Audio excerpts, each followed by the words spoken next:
Bonjour à tous, j'espère que vous allez bien. Donc aujourd'hui, nouvelle vidéo d'analyse graphique sur différentes sociétés de différents secteurs d'activité qui me semble techniquement intéressante à surveiller de près.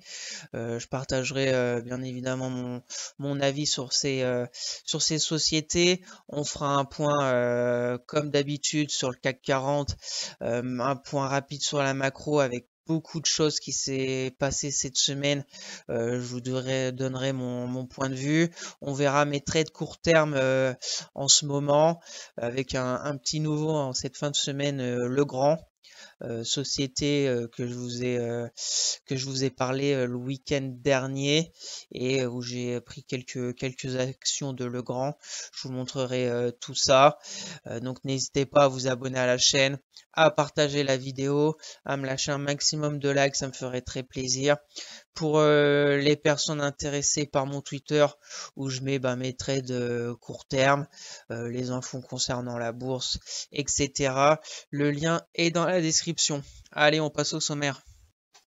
Donc on commencera comme d'habitude par faire un gros point sur le CAC 40 en données hebdomadaires pour voir ce qui s'est passé cette semaine et en daily pour essayer de trouver des zones clés à surveiller pour la semaine prochaine. Un point aussi rapide sur la macro avec beaucoup de choses qui se sont passées cette semaine. Je vous donnerai mon sentiment sur tout ça et on verra rapidement mes trades court terme, voir où est-ce qu'ils en sont avec Getlink, Accor, Trigano et le petit nouveau Legrand. Après, au niveau des actions qui techniquement me semblent intéressantes à surveiller, il y aura Coface, Seb, Renault et on finira par Assystem sans oublier une petite conclusion avec un petit retour rapide sur le CAC 40.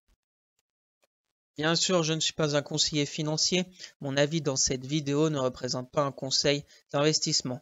Elle est juste réalisée à but pédagogique. Chaque investisseur doit avoir sa propre stratégie. Investir en bourse représente un risque. Vous êtes le seul responsable de vos achats et ventes d'actions. Donc au niveau du CAC 40, donc je suis sur TradingView comme d'habitude. On va faire un point rapide sur la macro de cette semaine qui a été très chargée. Donc lundi, on n'a pas eu grand chose. Mardi, on a eu l'inflation allemande qui commence à baisser, qui est ressorti comme le consensus, mais on était à 7,2% en rythme annualisé pour l'Allemagne. On est ressorti à 6,1% ce mois-ci, donc on voit qu'elle commence bien à baisser, même si on est encore très loin de l'objectif de la zone euro qui est pour 2%. On verra la suite. Après, on a eu toujours mardi l'inflation côté États-Unis qui est ressorti un tout petit peu plus bas que le consensus, qui est ressorti à 4%. Le consensus était à 4,1%. Donc on voit que aussi au niveau de l'inflation aux États-Unis qui est en train de descendre, on est toujours loin de l'objectif des 2% de la Fed, mais on voit quand même qu'il y a beaucoup d'améliorations. Après, au niveau surtout de l'inflation core, qui est toujours quand même élevée à 5,3%, et c'est ça que la Fed regarde de très près pour pas qu'elle remonte rapidement. On verra la suite. Après, on a eu mercredi, bien évidemment, les prêts à la production qui sont ressortis plus bas que prévu au niveau des États-Unis. On a eu surtout la décision de la Fed avec sans surprise une pause dans la hausse des remontées des taux d'intérêt. Donc pour le moment aux États-Unis ils sont à 5,25. Voilà.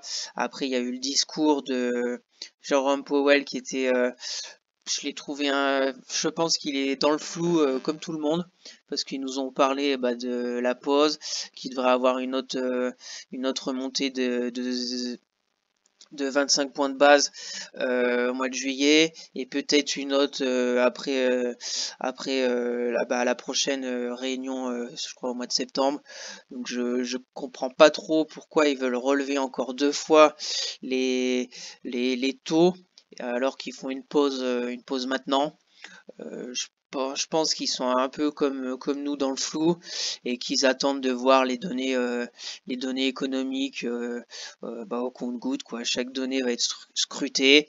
Et si on a encore une amélioration sur l'inflation, peut-être qu'ils vont relever qu'une seule fois les taux directeurs au mois de juillet. Et puis après, on aura peut-être une pause. Je pense qu'on est encore loin du pivot. Je pense pas que cette année 2023, la Fed va redescendre les taux.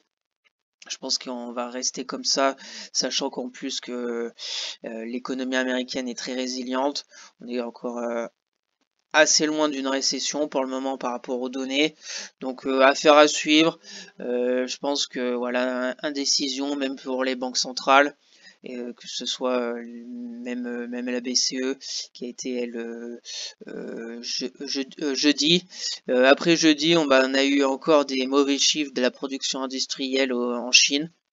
Voilà, peine à redémarrer. On verra ça aussi prochainement. On a eu bien sûr la réunion de la BCE avec un relèvement de Christine Lagarde de 0,25, ce qui nous fait un taux d'intérêt pour la zone euro à 4%. Donc pareil, le discours, on va sûrement encore avoir deux hausses. Après, voilà, on est en retard par rapport aux États-Unis. On verra bien ce que ça va donner. Donc ça devrait être encore deux hausses de 0,25, ce qui nous ferait un 4,5. On verra bien aussi les données macro qui vont en sortir, inflation etc. Et on a eu les inscriptions hebdomadaires au chômage qui se sont révélées aux États-Unis plus hautes que prévu. Donc c'est plutôt une bonne nouvelle pour les marchés. Ça veut dire que voilà, c'est une baisse peut-être de l'inflation. Donc voilà pour la semaine. Les banques centrales, on a eu vendredi l'inflation zone euro à 6,1% comme le consensus. On voit qu'elle était à 7% le mois dernier, là elle retombe à 6,1%. Donc on commence à avoir du mieux, mais on est encore très très loin des 2% qui sont fixés pour que ça soit la zone euro et les États-Unis. On verra bien la suite. Pour conclure sur la macro, ce que j'en pense, c'est que je pense que les banques centrales sont un peu dans le flou. Font données macro après données macro, et que par rapport à l'inflation, au taux de chômage, aux hausses des salaires, etc., ils vont regarder ça comme d'habitude. On reverra à la prochaine réunion au mois de juillet ce que ça va donner, mais voilà, je pense qu'on est encore très très loin du pivot, que ça soit pour les États-Unis, qu'en Europe on a encore une inflation quand même très élevée. Va falloir encore monter les taux, mais est-ce que l'économie va résister? Le problème de monter les taux, c'est que si on se retrouve avec une récession profonde, parce que si on en est comme l'Allemagne avec deux trimestres consécutifs à moins 0,1%, c'est pas encore la catastrophe. Mais si par contre ça commence à aller loin du plus bas que le zéro assez violemment, là ça pourrait devenir dangereux.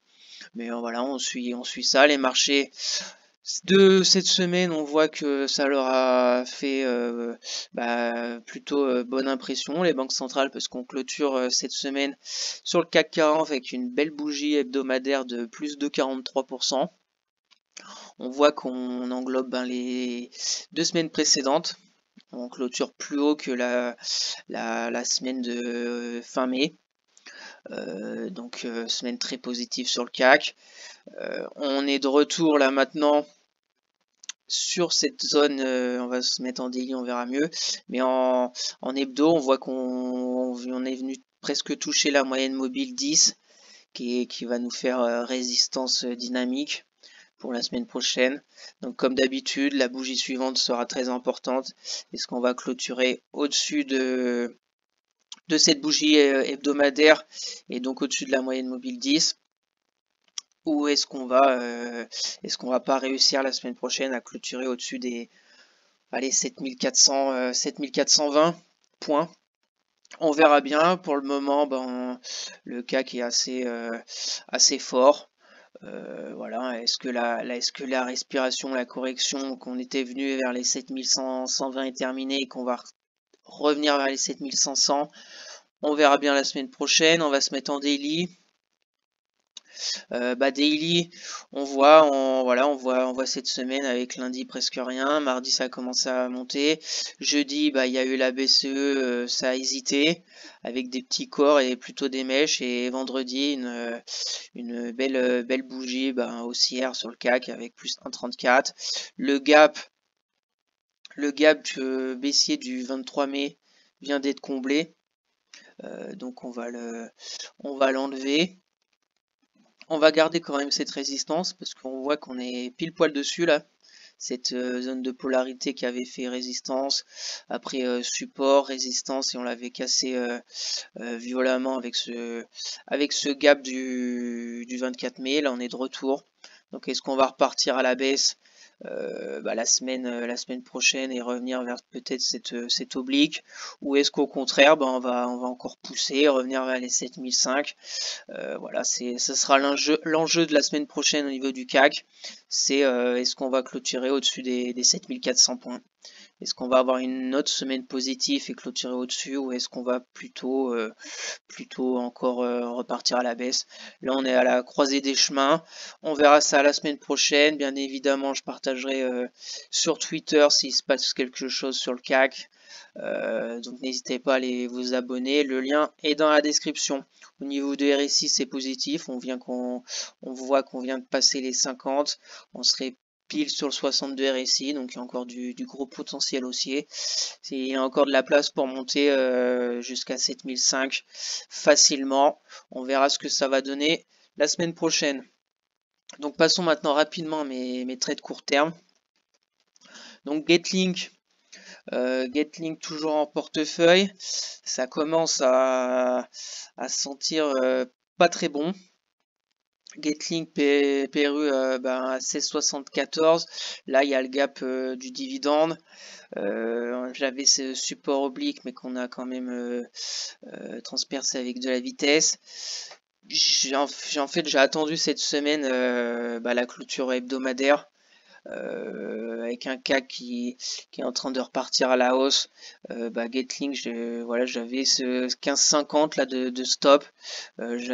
J'ai pas mis de stop, sinon il aurait été touché à 15,50. Mais voilà, c'est presque ma limite, parce que avec Getlink, je dois être à moins 7. Il y a, je crois, 3-4% de dividendes. Donc ça me fait encore moins, voilà, ça me ferait moins 4%. Pas encore, c'est pas encore la grosse perte. Après, Getlink, j'aime bien, franchement, fondamentalement, à voir ce que ça va donner. On est retourné en fait dans le range ici. Pour les personnes intéressées par Getlink, peut-être qu'elle va revenir ici vers les 14,72. Gros support. Pourquoi pas en prendre, voilà, pour les personnes intéressées. Ici on est entre les deux. J'attends une réaction. On verra bien fin de semaine prochaine sur Getlink. Voilà au niveau de Getlink. Après ici on aurait presque une zone ici de peut-être de soutien. Voilà. Ici, peut-être ce sera ma dernière zone, et si on casse, je prendrai mes pertes. Ça pourrait, voilà, devenir, là c'était support. On avait fait un gap haussier, on était revenu, résistance, avec cette belle bougie là de plus de 79. On avait recassé cette zone de polarité. Est-ce qu'on va revenir ici pour repartir? On verra bien. Pour le moment, négatif sur Getlink. On est en plus en dessous de la moyenne mobile 10. On n'arrive pas à la franchir. Là, j'avais aimé cette petite congestion. On est passé rapidement en dessous. On est en dessous de la moyenne mobile 200. RSI négatif. Donc voilà, on va attendre et puis on verra bien ce que ça va donner pour Getlink. Ensuite, Accor que j'avais pris la semaine dernière. Accor, voilà, comme je vous l'avais dit, je cherchais des actions un peu dans le tourisme. Accor a très belle progression. On voit, voilà, cette belle progression en tendance haussière avec une moyenne mobile 200 qui avait été cassée début de l'année, le 12 janvier. On était revenu, voilà, j'ai support haussier là. J'avais pris des actions le 9 juin, belle progression sur le passage de cette résistance, PRU 32,73. Premier objectif, ça serait entre voilà 34-35 ici. On a presque atteint le mercredi. Là, on a eu 2 jours, on va dire, de respiration. Tant qu'on reste au-dessus des 32 euros positifs sur Accor, on pourrait rechercher des acheteurs vers cette zone des 32,73. On est au-dessus de la moyenne mobile 10. Il y aura le support oblique plus le support zone de polarité. Pour le moment, je suis confiant sur Accor. Pour les personnes intéressées par Accor, peut-être encore attendre une toute petite baisse et attendre une belle bougie verte pour prendre le train pour les personnes intéressées par Accor. RSI aussi, rien à signaler. On était un peu rentré en zone de surachat, on est revenu vers 60. C'est plutôt positif. On va continuer avec Trigano. Trigano, pareil, belle tendance haussière. Avec, si on dézoome un peu, on voit cette moyenne mobile 200 qui avait été cassée en février 2022. On l'a recassée à la hausse, positif en novembre, pullback. On est revenu vers cette moyenne mobile 200 plusieurs fois. Et là, on a cassé la résistance. Parce que voilà, ce qui m'avait plu sur Trigano, c'était on avait fait une grosse bougie de 13%. On avait bloqué encore sur cette résistance des à peu près 133 euros. Après, on avait fait une respiration, mais une toute petite. On n'était pas revenu vers les 120 euros. On voit là deux trois petits coups vers les 126. Et après, on a réussi à franchir la résistance. J'ai pris des actions le 9 juin, PRU à 137,3. Pour le moment, positif, au-dessus de moyenne mobile 10. Voilà, rien à signaler. Peut-être une petite zone ici, peut-être un petit TP intermédiaire, peut-être vers les 143. 143, allez, je vais le mettre. Je réfléchirai peut-être si elle vient vers les 143. Ça sera entre 150 et mon PRU, ça ferait combien ça? Ça ferait déjà presque 5%. Objectif est vraiment à 150 à 9. Mais voilà, faudra voir la physionomie du marché. Je vais le mettre en vert. Si des fois, voilà, si on verra bien. Ou même si elle vient vers les 143, pourquoi pas remonter mon stop à PRU pour être tranquille au cas où. Et on va finir avec la petite nouvelle qui est Legrand que je vous avais parlé le week-end dernier, qui aussi techniquement était intéressante avec ce franchissement de résistance. Legrand, c'est peu pareil que Trigano. Moyenne mobile 200 qui avait été cassée début janvier 2022. On avait été quand même jusqu'à 65 euros, 64. Et après, on s'est mis en tendance haussière. On a franchi la moyenne mobile 200. On a fait un petit trou d'air en dessous. Après, on est remonté encore d'un étage. On a fait le pullback sur la moyenne mobile 200 qui s'est retourné, qui est plutôt qui est haussière. Et depuis, on a bien progressé depuis avril. Voilà, on a presque progressé en ligne droite. On n'a presque pas eu de consolidation. On est revenu sur cette résistance des 80, 89, 90 euros qu'on n'avait pas réussi à passer en février. On a fait une petite congestion avec baisse de la volatilité. Cette bougie du lundi 12 juin était intéressante. Et celle-ci avec le gap aussi encore plus. Je l'avais tweeté comme quoi j'avais peut-être loupé le train de Legrand. Et là, vendredi, elle est mercredi, jeudi, vendredi, elle est revenue combler ce gap. Si on zoome, on voit qu'elle est revenue sur le bas du gap 2 fois. En plus, jeudi, on a eu la mèche basse, pareil. Vendredi, pareil. Vraiment à 90,90 €. Et est-ce que la dynamique va redémarrer? C'est ce que je joue avec ces deux mèches basses et ce gap qui a été comblé où des acheteurs ont payé. Après, la stratégie est assez simple. parce que voilà, le stop, si on revient vers les 88 €, ça sera négatif parce qu'on reviendrait dans un peu ce range, là, on reviendrait casser cette grosse zone de polarité. Donc affaire à suivre. Objectif pour le grand, bah, ça serait vers les 100 €. Ça serait un très bel objectif si elle revient vers les 100 € ici. Presque, bah, c'est plus haut historique plus haut historique qui était début janvier 2022. Ça ferait 9%, ça serait vraiment bien. Voilà, RSI, rien à signaler, on est tranquillement au-dessus du 60, on voit un RSI aussi qui monte comme l'action, donc pas de divergence du RSI.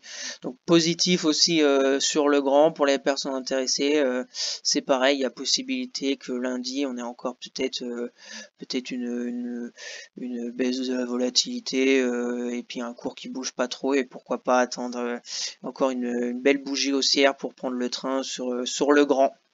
Voilà au niveau de mes actions court terme. Donc on va passer aux actions qui techniquement me semblent intéressantes à surveiller pour la semaine prochaine. On va commencer avec Coface. Donc c'est une assurance. On voit que au niveau de l'hebdomadaire, pour prendre un peu de recul, qu'on a une moyenne mobile 200 hebdo qui est plutôt à plat, mais qui serait tentée par devenir un peu haussière. Donc positif, on voit qu'elle a plutôt bien fonctionné depuis le crash Covid. On avait fait une grosse congestion dessus là en janvier, novembre 2020 jusqu'à février 2021. Après, on était bien parti à la hausse. On est revenu plusieurs fois sur la moyenne mobile 200. 3-4 fois, et depuis octobre 2022, bon, c'est bien mis en tendance haussière. On a travaillé 4-5 semaines cette résistance des 12,90 €, qui était une grosse résistance, vous voyez toutes ces mèches dessus. On a réussi à la franchir. Après, on est monté sur les 14,30 € qui sont, oui, je crois voilà, des records pour cette société. Après, on est reparti violemment avec moins 9,68 où on a cassé cette zone de polarité. Et ce qui est intéressant, c'est qu'une semaine après, on a stoppé l'hémorragie et on est revenu au-dessus de ce support. On est revenu sur cette résistance historique des 14,30 € et on est revenu après sur ce support des 12,90 €. Pareil, on a fait un petit trou d'air en bas, mais qui a été tout de suite payé pour revenir, on va dire, dans ce range entre 14,40 € et 12,80 €. On va se mettre en daily pour vraiment voir ce que je vais regarder la semaine prochaine sur Coface. Donc Coface, voilà le range. En daily, on le retrouve très bien avec cette grosse zone de polarité. Ah oui, le trou d'air, c'est à cause du détachement du dividende, sachant que Coface a un dividende de 10%. C'est pour ça qu'on a fait ce gros gap baissier qui a été tout de suite payé presque le vendredi. On a presque comblé le gap dividende sur Coface, mais on est revenu là vers les 12,90. Et ce que j'aime bien sur Coface, c'est un peu cette oblique, cette congestion des 6 derniers jours. Voilà, une semaine, vendredi 9 à vendredi 16, les cours n'ont pas bougé. Ont vraiment pas bougé. On a une résistance très court terme là des 13 €. Voilà, 13 € et un support à peu près ici. Voilà, on a navigué en toute une semaine, 6 jours, de 13 € à 12,79 €. Ce qui est intéressant, c'est cette résistance que je m'étais tracée. Résistance oblique, très court terme, où on l'a franchi mercredi, et là jeudi vendredi on fait pas grand chose. Ce que j'attends maintenant sur Coface, c'est une clôture journalière la semaine prochaine au-dessus des 13 €. En plus, ça nous ferait revenir un peu avec une moyenne mobile 10 qui redeviendrait plutôt haussière. On voit, voilà, on voit même le RSI, il n'y a rien de particulier, on est entre 50 et 40, c'est à plat. Voilà, j'attends maintenant un signal. Les objectifs très clairs, se revenir vers les 14 euros.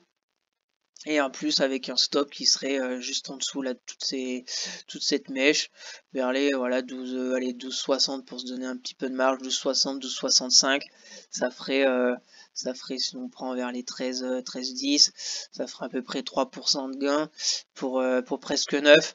Donc le ratio gain-perte est plutôt intéressant sur ce trade qui pourrait peut-être m'intéresser. Secteur bancaire assurance, c'est pas trop, on va dire, ma cam pour des trades court terme. Mais là, configuration intéressante. Pourquoi pas? Pourquoi pas tenter? On verra ça la semaine prochaine. Et bien évidemment, s'il se passe quelque chose sur Coface, et ben je vous partagerai ça sur Twitter. Le lien est dans la description. Donc passons maintenant à Seb. Là, en données hebdomadaires, je veux juste vous montrer que depuis février 2022, on avait fait une grosse chute. On avait perdu combien là? Janvier, février, en 10 mois. On a perdu presque 60% sur Seb. C'est une chute quand même énorme. Quand même une grosse chute. Après, ce qui est intéressant, c'est qu'on a presque remonté aussi vite. Et ce qui est dommage, c'est qu'on est toujours en dessous de la moyenne mobile 200 hebdo, qu'on était remonté vers les 110 euros. On a chuté rapidement vers les 85 euros sur Seb. On va voir en daily ce que moi j'attends sur Seb et qui techniquement me semble aussi intéressant. C'est que déjà la moyenne mobile 200 sur Seb en daily est plutôt intéressante, que ce soit résistance ou support. On voit ici plutôt support. On l'avait cassé le 23 juillet 2021. On a fait un coup, deux coups, trois coups en résistance dynamique sur la MM200. Après, on est reparti rapidement à la baisse jusqu'à 57 euros. Et après, on a bien fait notre chemin un peu inverse. On est revenu casser la moyenne mobile 200, un petit pullback dessus. On est remonté jusqu'à 110 euros. Là, grosse résistance parce qu'on a fait 1, 2, 3, 4, 5, 6 échecs à clôturer, à 110 euros. Donc grosse résistance. Après, on a accéléré quand même rapidement à la baisse. Et ce qui est intéressant, c'est qu'on s'est stoppé sur cette moyenne mobile 200. J'ai aussi un petit support horizontal là sur Seb qui était aussi résistance pareil ici, cassé, pullback un peu dessus, un peu comme la moyenne mobile 200. J'ai deux zones intéressantes de support. Et ce que j'aime bien, c'est cette latéralisation des cours. C'est un peu comme Coface. On a eu à plat 1, 2, 3, 4, 5, 6 jours de baisse de la volatilité. On voit quand même que la baisse s'est stoppée. Et on a même relancé mercredi avec plus 173. Jeudi, on a fait moins 1,58. Et vendredi, plus 2. Donc c'est positif. On a une moyenne mobile 10 qui se met plutôt à plat. On est au-dessus de la moyenne mobile 10, au-dessus de la MM200. Ce que j'attends sur Seb, c'est peut-être une clôture au-dessus des 89, 90. Là, c'est les gap dividendes. C'est pareil que Coface un peu. J'attendrai encore un peu pour déjà essayer de jouer ce comblement du gap du dividende. Ça ferait 4-5%, comblement du gap. Après, on aurait une zone ici, là, 8% vers les 98 euros, qui pourrait être déjà une zone très intéressante pour prendre ses profits. Et bien évidemment, un retour vers les 108 euros serait vraiment top pour l'action. Pour le moment, j'attends un signal qui pourrait me donner. On voit le RSI aussi, c'est plutôt intéressant. On était en dessous de la petite moyenne mobile que je me suis mis là, à la 17. Et depuis 2-3 jours, on est repassé au-dessus. On n'est plus en zone de survente. On reviendrait vers le 40. Donc c'est comme Coface. J'attends le signal pour peut-être prendre position. Bien évidemment, je partagerai sur Twitter s'il y a quelque chose d'intéressant à faire sur Seb. Donc on va passer maintenant à Renault. Donc Renault en données hebdomadaires, c'est un peu comme Seb, c'est pas joli depuis qu'elle a cassé sa moyenne mobile 200 hebdo, qui avait très bien aussi joué son rôle de support dynamique. On voit tout 2014, 2015, 2016, 2017 et depuis qu'on l'a cassé en 2018, on a fait un petit pullback dessus. On a été rapidement, violemment avec le crash Covid vers les 14,60 € et depuis on a fait un peu, on est revenu un peu ici là en février, un peu vers la moyenne mobile 200 hebdo. On est revenu après en bas vers les 21,50 € et puis on s'est mis un peu en tendance haussière qui est très correct, très propre, des sommets des creux de plus en plus haut, des sommets de plus en plus haut, pour revenir sur cette zone de résistance des 42,85 €. Mais cette fois, on a franchi la moyenne mobile 200 hebdo. Et là, on est revenu faire le pullback dessus. On voit que quand même, elle est encore baissière. On va se mettre en daily pour voir de plus près. En daily, on voit que la moyenne mobile 200 joue pas du tout son rôle, contrairement à l'hebdomadaire. J'ai plutôt cet oblique là, ce support oblique haussier qui est plutôt intéressant. On voit ici on avait fait un petit écart, mais après on a eu une touche, deux touches, trois touches, quatre touches, et là on n'a pas réussi à revenir vers les 42 €. On l'a cassé, donc négatif. On l'a cassé pour retourner vers les 31,63 €. Là, on a fait un double appui et là, les derniers jours, on a vraiment accéléré la hausse. Donc positif. Avec voilà, j'avais cette résistance là, cette résistance. On voit ici voilà une fois, deux fois, trois fois, au moins 4-5 fois. Zone de polarité. Résistance qu'on a franchie avec de la vitesse mercredi, avec une belle bougie à plus 3,94. Ce qui est intéressant, c'est que le lendemain, on a encore fait plus 2. Donc on voit vraiment une force acheteuse.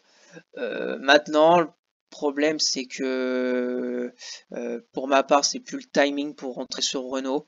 Il fallait rentrer soit mercredi, voire jeudi rapidement, vers les 35,40 €.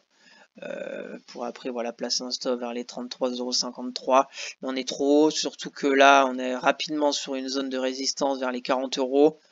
Il nous manque encore 8%, mais problème, ça fait mettre un stop à 8%.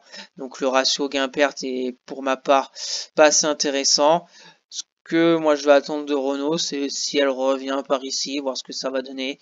Après, bien sûr, si on casse cette zone des 34 €, va falloir aller voir plus bas et voir peut-être si elle refait un troisième appui sur cette zone des 31,50 €. Pour le moment, on est entre deux ici. Voilà, fallait rentrer mercredi ou jeudi sur Renault. On va voir, on va la suivre, voir si elle arrive vers les 40 € rapidement ou pas. Voilà au niveau de Renault. Et donc on va finir avec Assystem, une société voilà, en données hebdomadaires. On voit qui est haussière, avec la moyenne mobile 200 hebdo. On était depuis 2010 jusqu'au crash Covid, on était au-dessus. Belle tendance haussière.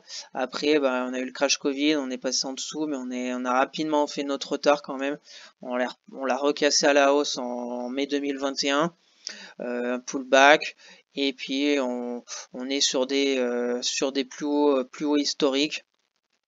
Voilà, on va se mettre en daily. J'ai ce petit support là, ce grand support oblique haussier, à voir est-ce qu'on va revenir ici par ici les semaines à venir.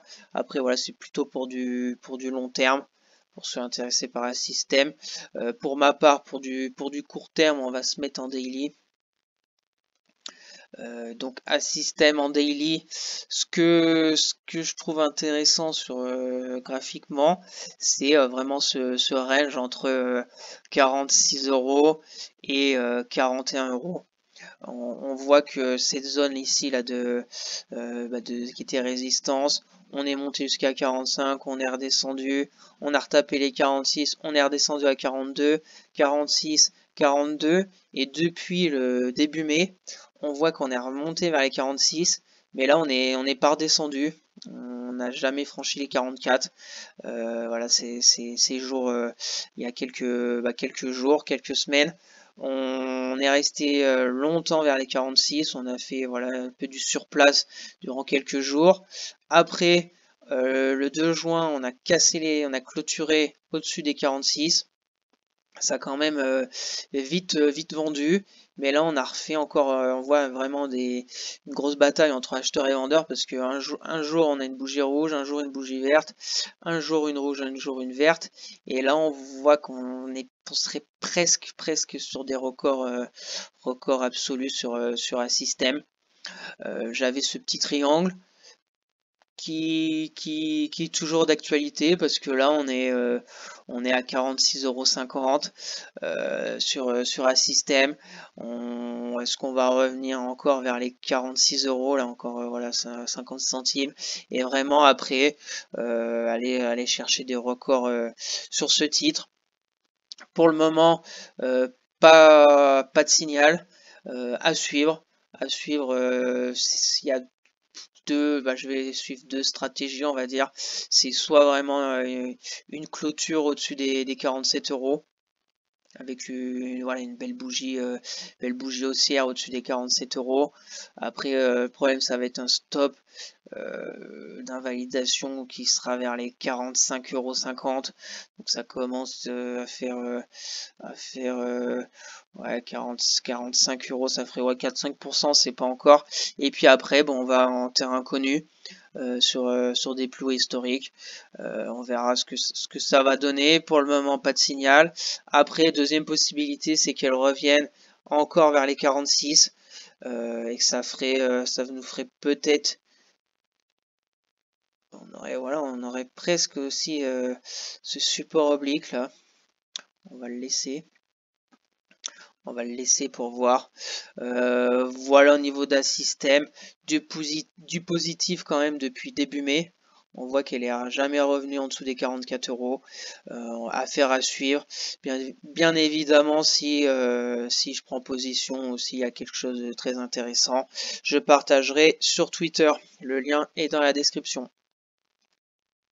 Donc de retour sur le CAC 40 pour la conclusion, qui va être plutôt très rapide, parce que je pense que la vidéo va être un peu longue avec toute cette macro, avec aussi pas mal de trades que j'ai pris en court terme dans mon portefeuille. Donc comme je vous montre tout en toute transparence, ça fait plutôt des vidéos plutôt longues, mais voilà, CAC 40, on est à la croisée des chemins. L'objectif de fin de semaine prochaine, c'est ce qu'on va clôturer au-dessus ou en dessous des 7400. Voilà au niveau du CAC 40. Affaire à suivre la semaine prochaine.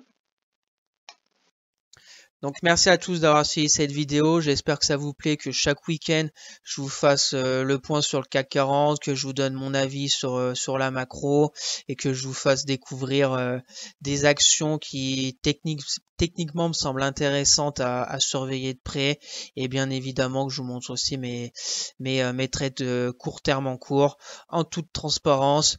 Donc n'hésitez pas à vous abonner à la chaîne, à partager la vidéo, à me lâcher un maximum de likes, ça me ferait très plaisir. Pour me suivre sur Twitter, où je vous mets tous mes trades court terme, et je fais suivre mes analyses. Le lien est dans la description.